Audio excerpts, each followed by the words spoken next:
پیدائش نبوی ہوئی ہے صلی اللہ علیہ وسلم، اس میں تو کوئی بحث نہیں ہے۔ اب آئیے اس مسئلے پر کہ پھر اختلاف کیا ہے، پھر آیا اس پر جھگڑا کیا ہے۔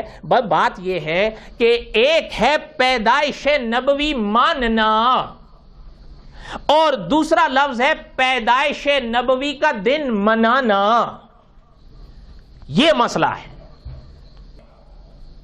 ایک آدمی نماز کو مانتا ہے نا، اچھا، اور ایک یہ ہے کہ نماز مانتا ہے پر پڑھتا نہیں سمجھ آئی بات؟ نہیں سمجھ آئی؟ تھوڑا سا آپ غور کریں تو آپ کو بات سمجھ میں آ جائے گی۔ بات یہ ہے کہ ایک ہوتا ہے ماننا، پیدائش نبوی کے حوالے سے تو ہم بالکل مانتے ہیں کہ آقا صلی اللہ علیہ وسلم کی پیدائش ہوئی، اور محققین کا فیصلہ تو یہ ہے کہ 9 کو ہوئی، مشہور یہ ہے کہ 12 کو ہوئی۔ لیکن یہ چیز سنیں، اس میں بحث نہیں، بحث رہ گیا یوم ولادت کو ماننا، مسئلہ بے زیر بحث نہیں، منانے پر مسئلہ ہے۔ کس پر ہے؟ اب سنیں، اب ہمارے علماء نے دیکھیں، میں نے نماز کی مثال اس لیے دی، کبھی اگر ہمارے اکابر نے فرض نماز کی انکار کیا ہے، سنتوں کا انکار کیا ہے، واجبات کا انکار کیا ہے، دعائے قنوت کا انکار کیا ہے، یا وضو میں جو مستحبات ہیں ان تک کا انکار کیا ہے؟ نہیں کیا ہے۔ بات یہ ہے کہ یہ ساری وہ چیزیں ہیں جن کے ثبوت ملتے ہیں، البتہ جو کچھ میلاد النبی صلی اللہ علیہ وسلم کے دن اب رواج پکڑ گیا، وہ کچھ جو کیا جاتا ہے اس کا ثبوت نہیں ملتا، اس کے ہمارے اکابر منع کرتے ہیں۔ اب بات سمجھ آئی یا نہیں سمجھ آئی؟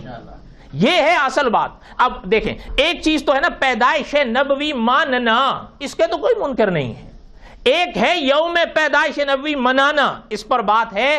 اکابر ہمارے یہ فرماتے ہیں کہ اگر اس کا ثبوت قرآن سے مل جائے جیسے نماز کا ہے، وضو سے مل جائے جیسے وضو کا ذکر قرآن اور حدیث میں ہے، یا اور کئی مسائل ہیں، تراوی مثلا، تراوی کا ثبوت حدیث سے بھی ہے اور اجماع صحابہ سے بھی ہے، وہاں سے مل گیا، اور کئی ایسے مسائل ہیں مجتہدین اس کی تصدیق کر دیں، اہلاً سہلاً ہے، کبھی حنفیوں نے انکار نہیں کیا۔ لیکن جس چیز کا ثبوت نہیں ہے تو فقط یہ کہہ دینا کہ جی حرج کیا ہے، اس پر ہمارے اکابر کبھی نہیں آتے، اس لیے کہ ہمارے اکابر کا کہنا یہ ہے جو قرآن سے مل جائے، جو حدیث سے مل جائے، جو صحابہ سے مل جائے، جو مجتہدین سے مل جائے، اسے چھوڑیں گے نہیں، جو ان چاروں سے نہیں ملے گا اسے کریں گے نہیں۔